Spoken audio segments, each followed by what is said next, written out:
Vai. Ela vai se arrumar pro vídeo. Fala. Passar perfume. Eu não vou sair. Que saco. Eu quero privacidade. Você acha que...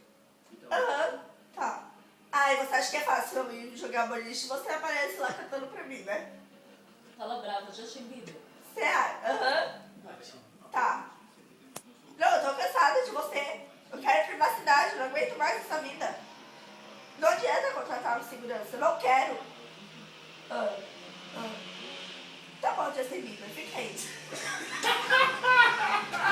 Não quero. Não vou sair com você. Não vou sair com você. Que saco. Ô, não é ele chegando de helicóptero aqui? É, meu. Ele tá falando que tá vindo. Eu não vou sair.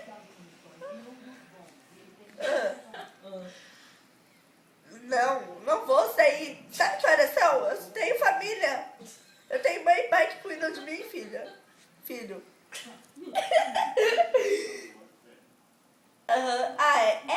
E aquela vez que eu tava lavando roupa lá e você me apareceu cantando? Não é fácil.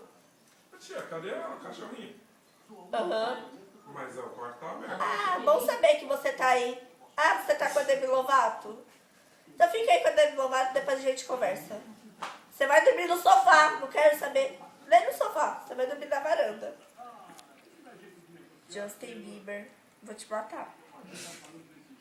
Quê? Não me liga mais, tá bom? Eu não quero mais saber de você. Some da minha vida, eu quero privacidade. Eu tô falando isso, e daí? Não é só porque você é o Justin Bieber que vai me conseguir, eu sou difícil. Então não me liga mais, tá? Não quero saber de você. Licença? Muito obrigada. Tchau.